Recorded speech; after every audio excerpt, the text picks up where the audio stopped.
Hello viewers, well let's take a moment to enjoy this sound.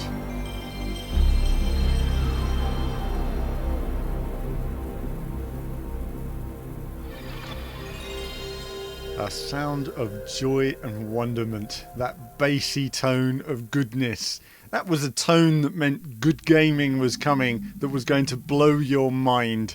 And so here we are then, looking at Wipeout. Let's check out a little bit of the intro first. Very special it was as well at the time. And of course, Designers Republic there for all of their great work included in the game as well.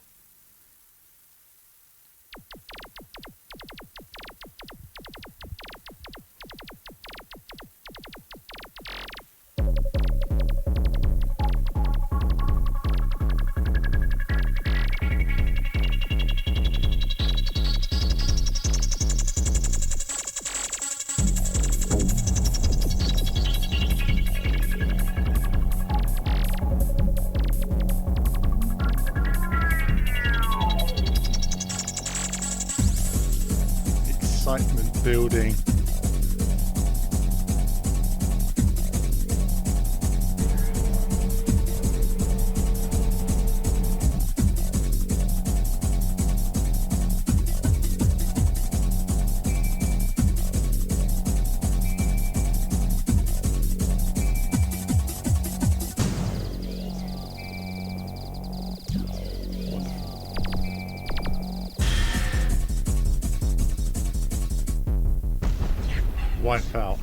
Wipeout, what an intro. It's got beats, it's got action, it's got graphics. Wow, this was a game we were looking so forward to. And I started off by loading up my memory card and looking at some of my rapier times. My actual race times were so consistent that they were all in the same second, in the same tenth. It's not a lap time, that's a full race time I was looking at just to see. And that's with weapons as well, so there was never consistency of weapons, but my own consistency was that all my full race times always ended up the same way, however, whatever I had done in those races. And you think overtaking, the different weapons, it kind of showed to an extent how much I sort of played. And this wasn't my main memory card at the time either. I mean, I had other times on my original memory card where it was all just same second, same tenth for all my race times on the whole thing. So I played this game a lot. I tended to play a lot with the AG systems.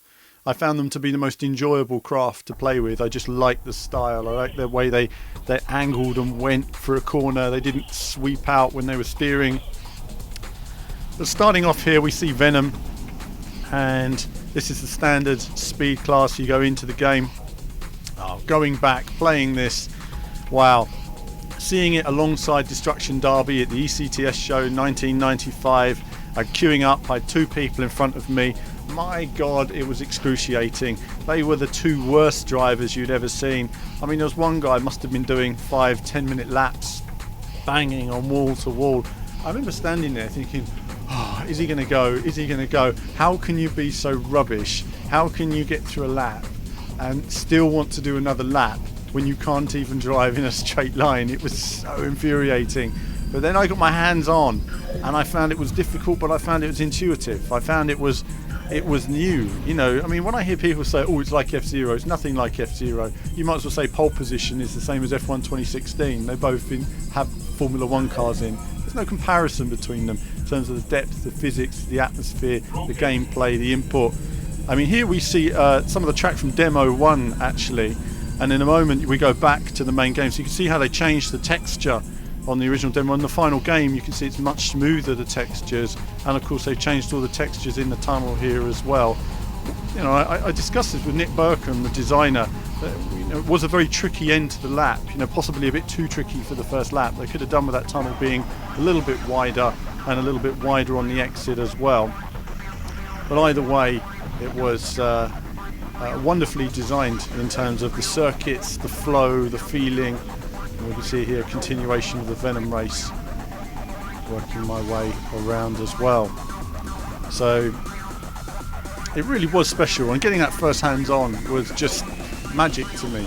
And then playing it in store on the Demo 1 version that I just showed you with the old textures. The Demo 1 games look dead ropey now, but wow, did they look special at the time. I mean, This stuff was all new to us. I mean, you could put blocky textures on there. It was good with us. We hadn't even had textured polygons in the home at this point. So we'd only had sort of flat shaded generally, and it was largely rubbish.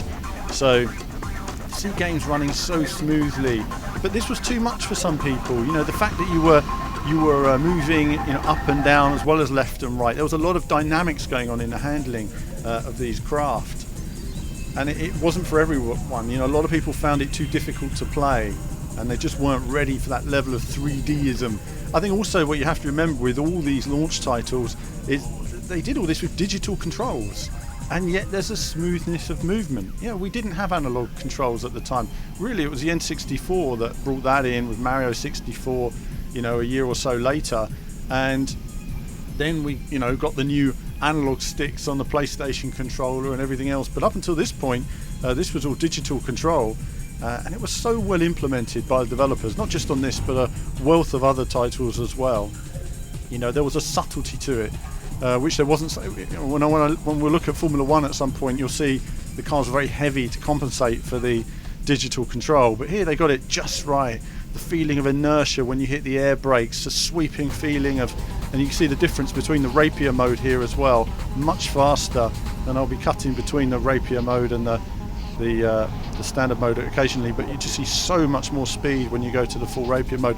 When you completed Venom and suddenly went to rapier, this was like, wow, you know, this is incredible. You know, the speed, the feeling of speed is unbelievable. You know, and you're turning into corners how you were, and you were just not able to make it. And even here, I haven't played it for many years properly, and I'm getting hit by other craft a bit there, but still it's a struggle getting used to it. I'm trying to get into the flow where I used to be super consistent, and now I can't even do a few laps. It's so frustrating coming back to these games 20 years later, and knowing how good you were at the time, and just, you know, a lot of that's gone. It was kind of coming back to me.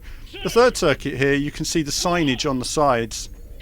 That was actually changed. So this is actually the newer version of Wipeout 1 that came out. This was the original version of Wipeout 1. You can see the PlayStation symbol on the side. They actually had to update that to remove the PlayStation symbol because of a copyright issue. I thought that was amazing at the time, given it was it wasn't an official, it was a Signosis game which became Studio Liverpool, but it just shows it's one of those things with copyright. They had to redo the texture. Later versions of the game didn't have that in there. Today something like that would be patched, so it still shows you there's little tweaks and changes that were made. I don't know if any other tweaks were made in terms of the final game.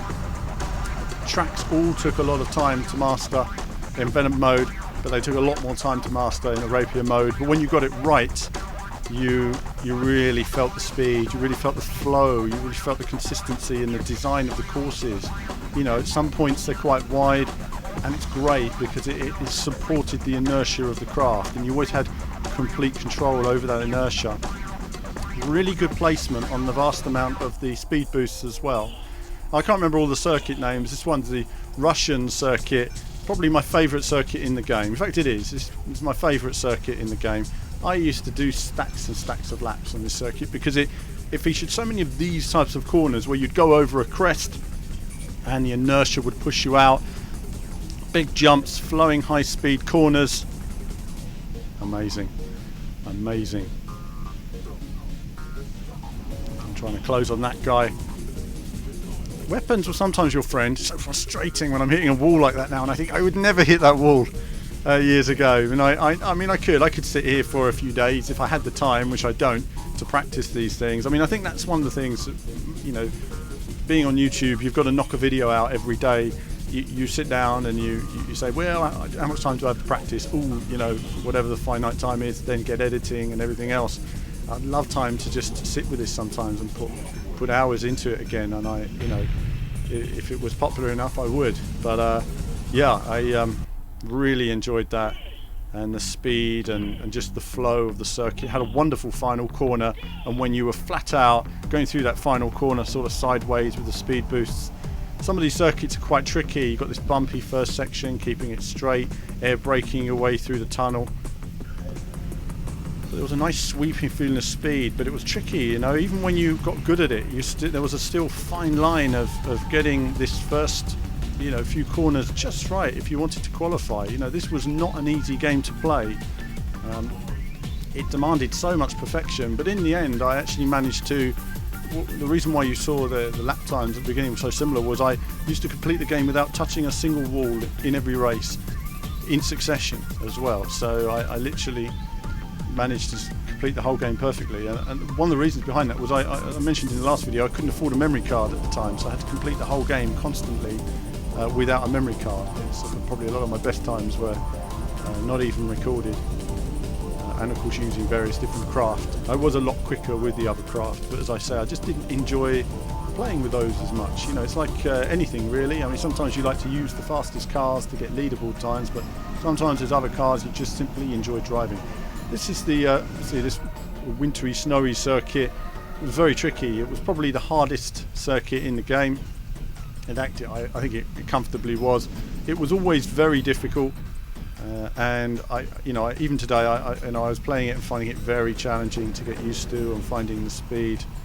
You really needed a good first lap on this circuit to have any hope of getting anywhere. You know, you had to, just be there in the mix basically when you come to this tunnel section, which we're going to come to in just a moment, and just hope that you got a speed boost as well. Generally speaking, you were just using weapons constantly to get rid of them, to get speed boosts. So you could use those, and here you'd use that speed boost in a tunnel. Oh goodness, it's frustrating when you're hitting these walls and getting used to it.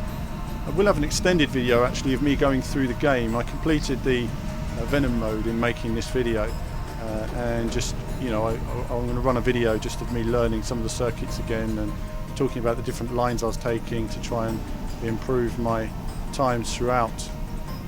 But either way, it was wonderfully enjoyable, and the final circuit in the game still hugely challenging.